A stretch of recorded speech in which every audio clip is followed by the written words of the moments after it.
بسم اللہ الرحمن الرحیم۔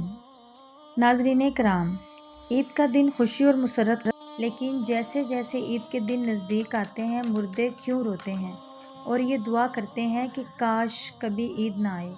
ہم لوگ تو عید کی خوشی منا رہے ہوتے ہیں، لیکن مردے عید آنے کا غم مناتے ہیں۔ کچھ مردے ایسے ہیں جو عید کے آنے پر بہت دکھ میں آ جاتے ہیں اور بہت بڑی مصیبت ان پر آنے والی ہوتی ہے۔ اس وجہ سے وہ لوگ بہت پریشان ہوتے ہیں۔ آپ صلی اللہ علیہ وآلہ وسلم نے ارشاد فرمایا، اگر کوئی شخص رمضان کے مہینے میں انتقال کرتا ہے تو اس کے اوپر عذاب نہیں ہوتا اور قبر میں اس سے سوال و جواب نہیں کیے جاتے، چاہے وہ کتنا بھی گنہگار بندہ کیوں نہ ہو۔ رمضان میں اس کا انتقال ہو جائے تو رمضان کے مہینے کی برکت اس کو یہ ملتی ہے کہ رمضان بھر نہ اس سے سوال و جواب ہوتے ہیں اور نہ ہی رمضان پر اس پر عذاب نافذ کیا جاتا ہے۔ اور جیسا کہ حدیث پاک کا مفہوم ہے کہ قبر کے اندر مردے کے لیے جہنم کی کھڑکی کو کھول دیا جاتا ہے اور مردہ قبر کے اندر جہنم کی تپش کو محسوس کرتا ہے۔ جو گنہگار مردے ہوتے ہیں وہ اسی طرح سے جہنم کے عذاب اور گرمی کو قبر کے اندر محسوس کرتے ہیں۔ لیکن جب رمضان کا مہینہ آتا ہے تو آپ صلی اللہ علیہ وآلہ وسلم نے ارشاد فرمایا، تو جنت کے دروازوں کو کھول دیا جاتا ہے اور جہنم کے دروازوں کو بند کر دیا جاتا ہے، قبر سے عذاب کو اٹھا لیا جاتا ہے اور اللہ تعالیٰ کی رحمتوں کا نزول ہوتا ہے۔ اس سے مردے کو بڑی راحت ملتی ہے۔ رمضان کے آنے سے مردہ بڑا خوش ہوتا ہے کہ ہمارے اوپر سے عذاب اٹھا لیا گیا ہے۔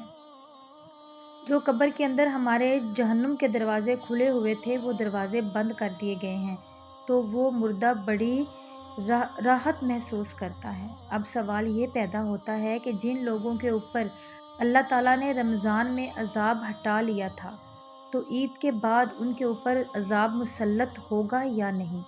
کچھ مردے تو ایسے ہوتے ہیں کہ جن کے اوپر عذاب نافذ نہیں کیا جاتا، لیکن بہت سارے مردے ایسے ہوتے ہیں جن کے اوپر عید کے دن ہی جیسے رمضان کا مہینہ ختم ہوتا ہے فوراً ہی عذاب شروع ہو جاتا ہے، جسے پورا سال وہ لوگ قبر میں سزا اور عذاب بھگت رہے تھے۔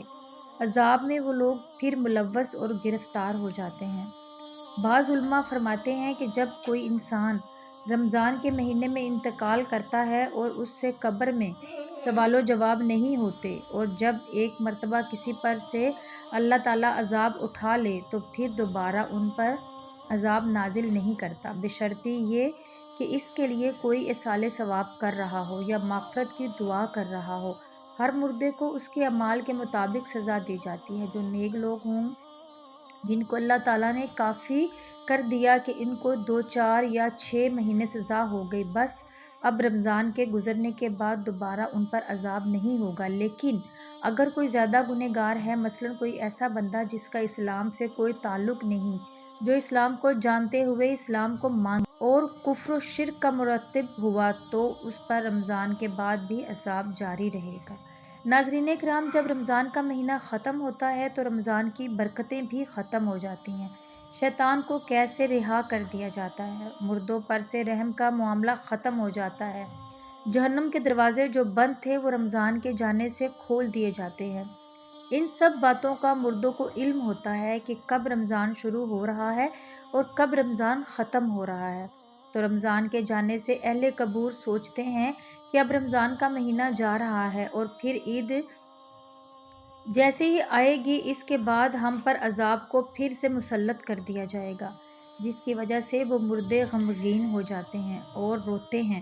رمضان بھر تو مرحومین کی عید ہوتی ہے کہ ان پر عذاب نہیں ہوتا۔ اب ہم لوگ رمضان کے آخری عشرے میں جب اپنی مغفرت کی دعائیں اللہ رب العالمین سے کرتے ہیں تو پھر ہمیں اپنے مرحومین کے لیے بھی زیادہ سے زیادہ ایصال ثواب کرنا چاہیے، اور صرف اپنے مرحومین کے لیے ہی نہیں بلکہ تمام امت مسلمہ کے لیے مغفرت کی دعا کرنی چاہیے۔ رب ذوالجلال ہم سب کو عمل کی توفیق اور ہمت عطا فرمائے، آمین ثم آمین۔ ویڈیو دیکھنے والوں سے گزارش ہے کہ میرے اس یوٹیوب چینل کو سبسکرائب کریں، بیل آئیکن کو پریس کر دیں اور ویڈیوز کو لائک کریں۔ شکریہ۔